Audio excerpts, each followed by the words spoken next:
Hey, it's the moment you guys have all been waiting for. In this episode, we're gonna put the heads on the C5 Corvette track car and give it a first start with the track weapon cam. All right, so in addition to doing the cam upgrade that we're doing on the C5 Corvette here, we're also gonna upgrade the cylinder heads. Now, the stock C5 LS1 came with 241 heads. That was what the code was from the factory.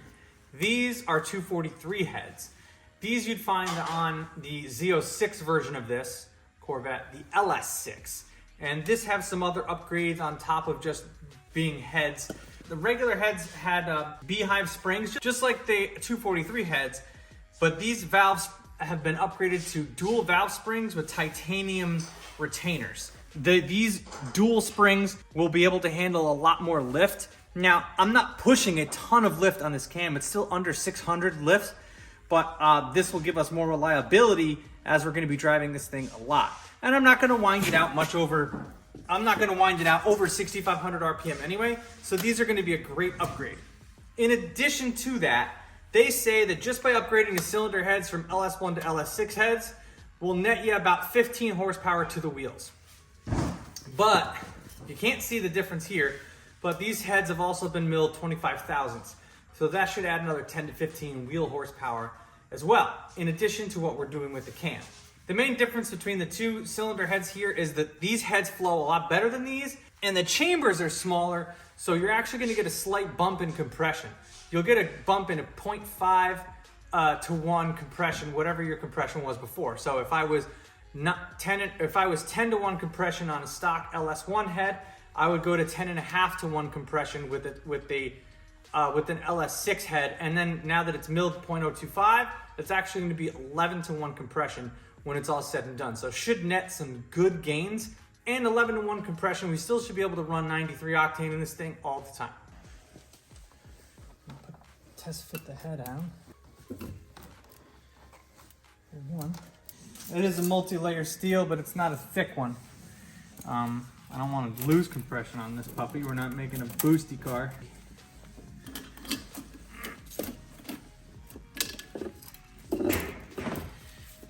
The order that you tighten everything down is the same.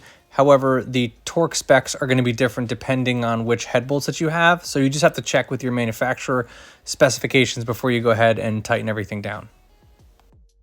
Since we're not using the old harmonic dampener because it was on its way out, I got this one from Summit.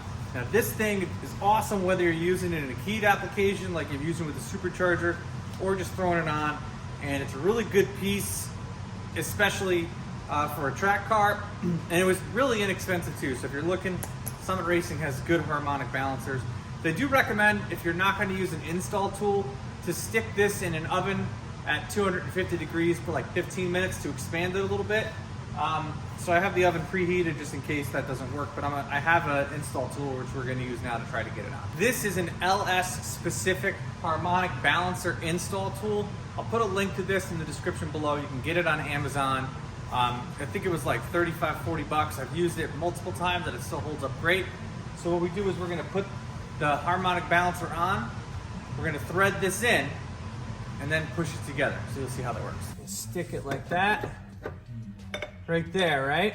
Doesn't need to be perfect. And then from there, I'm gonna thread this puppy on. The reason we use this install tool is because the threads on the regular bolt don't go in all the way.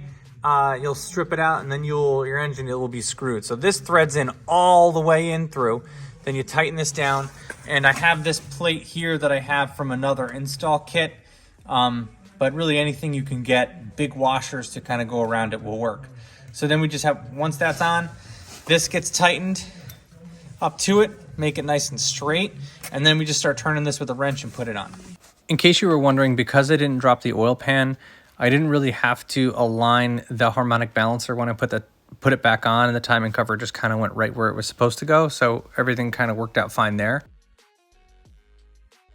All right, so once that's in, pop it out, pop this out. And then we put in our harmonic balancer bolt, which it says 250 foot-pounds or whatever. I do it to a little over 200. You don't want to go super crazy with it. It ain't going anywhere. Next up are the push rods that I got from Cam Ocean for our lifters.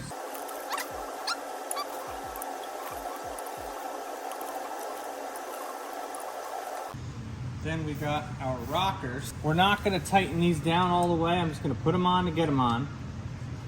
Mainly because there's a specific way you wanna torque these down so that there's preload on the actual lifters themselves. So, and you have to actually crank the engine to do that. So I'm literally just gonna put them in like this for now, just to kind of get them threaded in, and then we'll lash it out in a little bit. I just wanna have them on so they're ready, because I wanna have the other side on too. Next, what I'm gonna do is I'm gonna rotate the crank, and then, you know, a cylinder firing order, whatever one is not actuated, then I torque those down to 22 foot-pounds all the way around. That's how you do it. So I would rotate the engine, torque it, rotate the engine, torque it.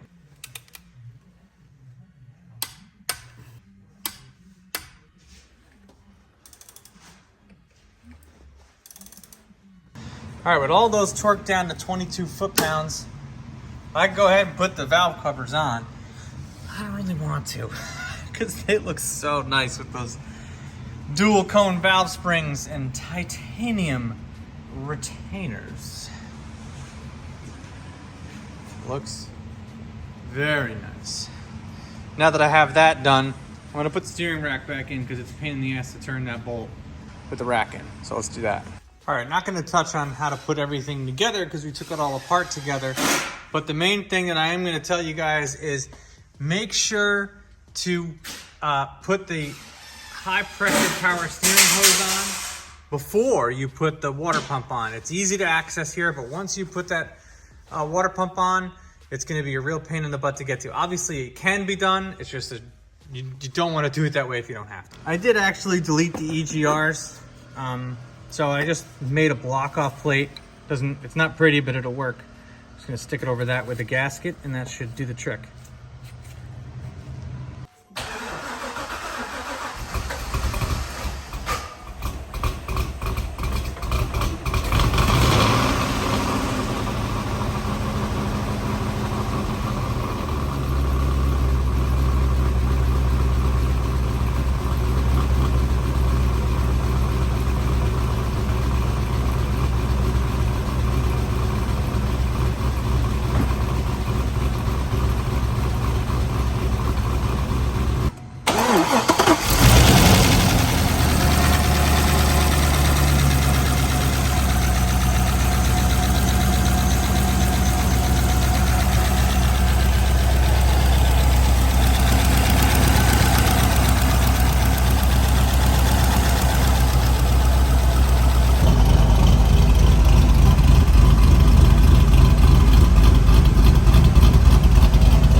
This is backing it off a half turn from fully torqued down, and I can spin the push rod by hand. It's hard to see. But yeah, they're definitely too short. So that noise can really make you feel like you blew your engine up, but it is just the fact that my push rods are just not long enough. And I thought I got the proper ones just because I told Cam Motion what we needed, and based on my heads being milled and the head gasket thickness, that's what we estimated. But after measuring it, I'm gonna need longer ones. So in the next episode, I'm gonna go over entirely how to measure push rod length and do all that. So make sure you guys stay tuned to that. In the meantime, check out these videos that I already have ready to go.